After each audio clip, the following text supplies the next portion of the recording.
Hey guys, Jengar here, the 20th episode of Jabber with Jengar, and in this episode we'll go through a bunch of subjects mainly having to do with the new reward system, and during confrontation we'll talk a little bit about helicopters and ships that have come out and what the net result of that is for air, what they need to do about air, and where air is in a general sense of development and what I think it really needs and why I think that the air part of the game is in a vicious cycle downward, and that is mainly because of the way they develop it and the learning curve on the other side, but also with the staleness of the air part of the game in general, which is neglected, and that's why less and less people play it and go to other modes which get more development. Um, but anyway, there's a lot to talk about, and let's get into it. Let me first give credit where credit is due. Not too long ago, Gaijin released a developer blog about the FPE parts and RP gain change. And in that, the main thing they talked about, of course, for the tanks, it's certain parts that people are arguing that should be already in the tank, incorporated in it, and not having to be unlocked. But the main thing for me, as I'm a main air player, of course, and next to that, I think it's for the tanks as well, it is the RP gain and how quickly you can progress to a tree, the grind, more or less, the grind. And in that blog they went into a change they were planning for the rewards, and basically saying that the more you did in a match, the longer you stayed in a match, and if you got to the end of a match, the more rewards you would get. Now, I was very curious to how that would turn out in reality in the game while we actually playing, and if it would make huger changes to how much rewards you're getting. And I have to say that the changes in the RP gain are huge, really huge.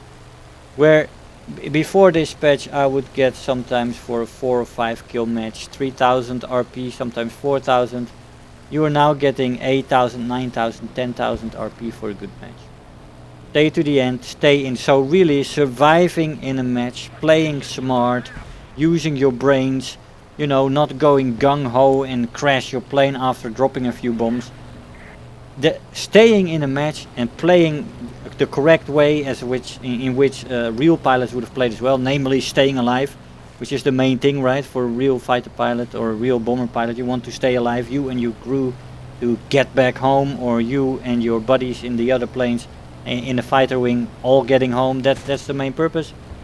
If you actually play to that, you are now actually getting rewarded, and I love this. I love this. It's a major change, and I think it will come to benefit the playstyle of many players who up until now have just gone gung-ho because there was a diminishing return on how much kills you got, right? If you got 1 or 2 kills, you got great results, and if you got 3, 4, 5, you see diminishing returns on each kill. At least that's what you saw.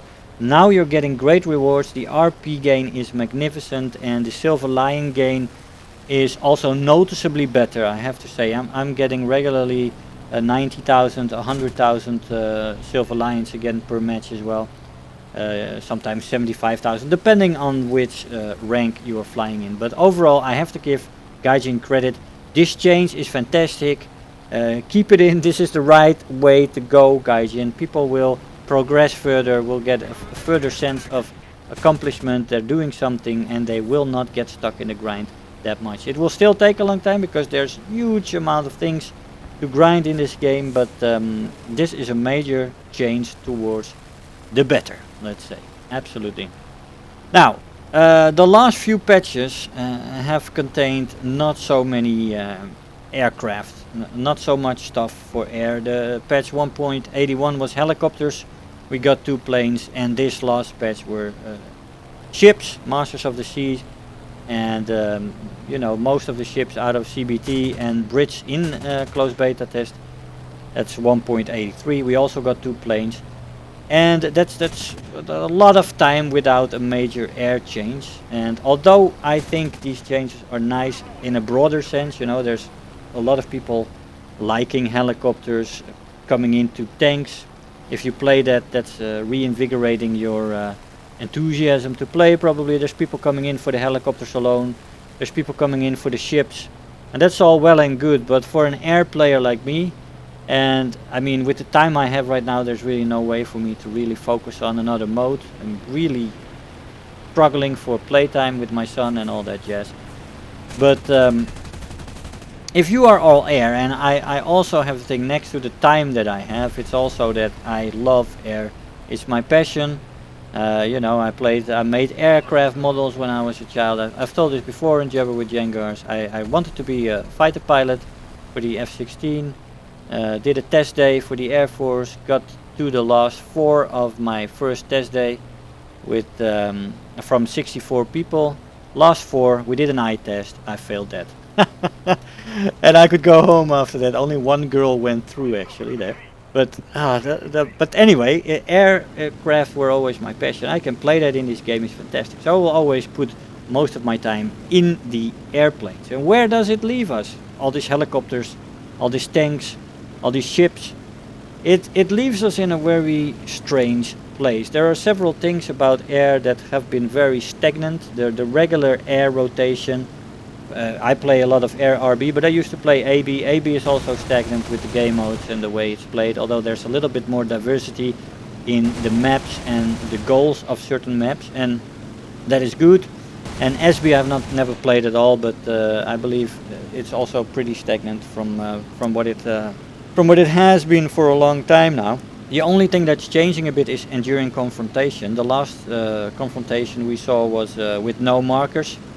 I didn't quite like that. There were several downsides to that, with following dot aimlessly across the map, you being dependent on the team, with you having to have a lot of good communication with teammates, but as most players are not really interested in communication, it seemed that it was a lot of flying after dots and saying, is anybody in this quadrant?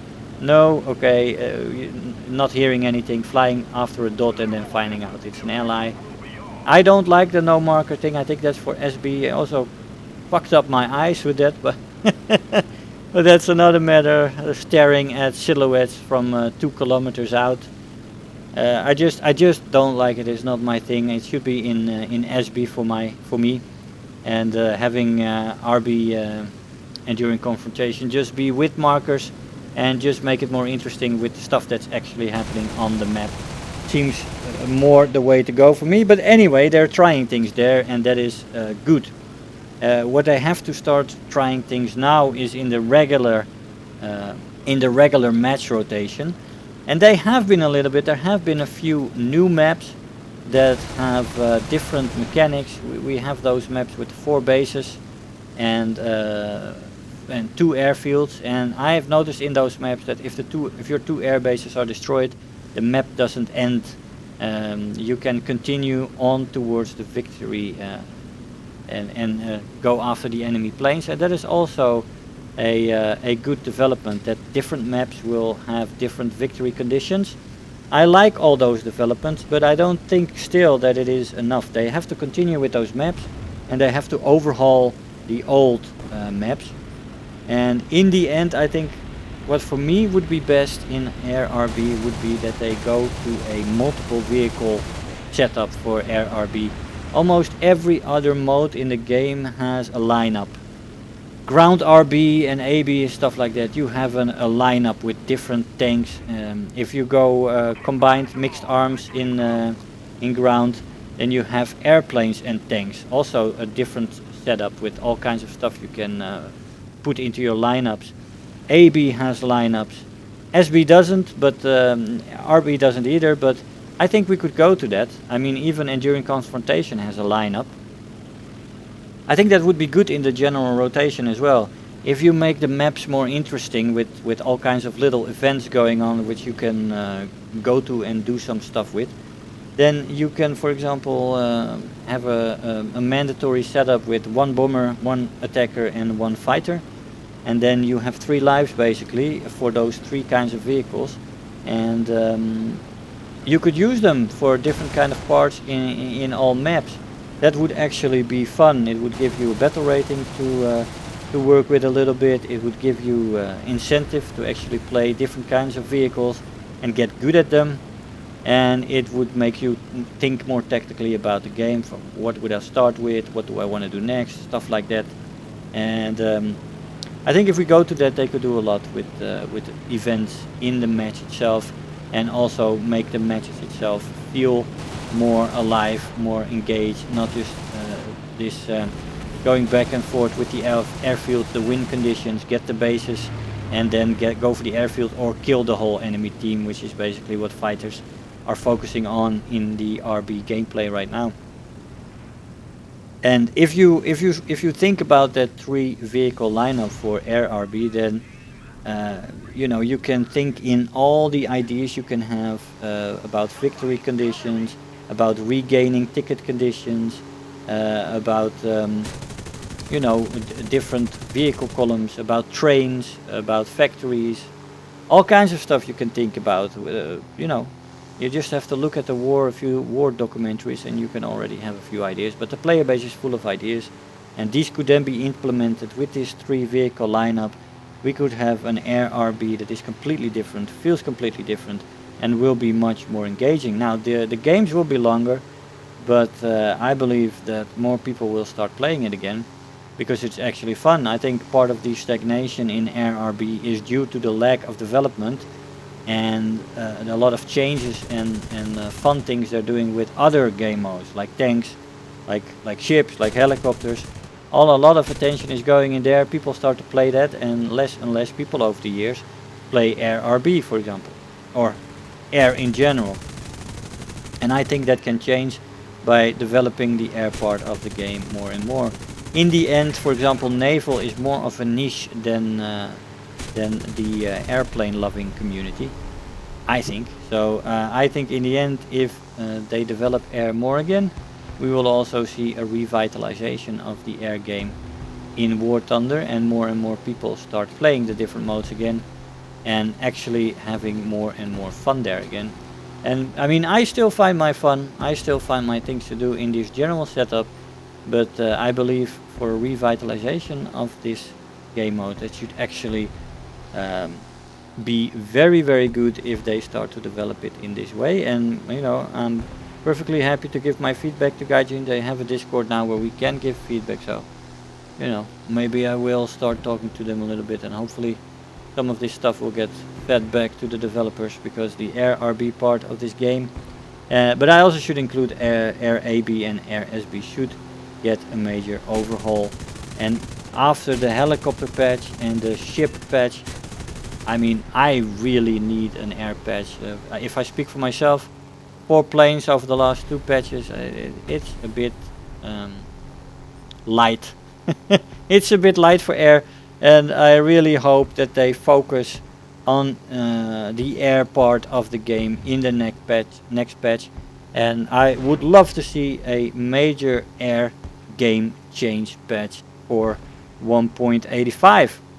But what are the chances of that, man? I already heard that the Italian tanks will be central in 1.85, and although that's not more than a rumor at the moment, it still sounds very likely, because they want to finish their roadmap with all the tanks and the nations having all the part of the game modes playable. But I'm still praying for an air update. It really needs it, and it would revitalize the mode and potentially get a lot of people back into the game.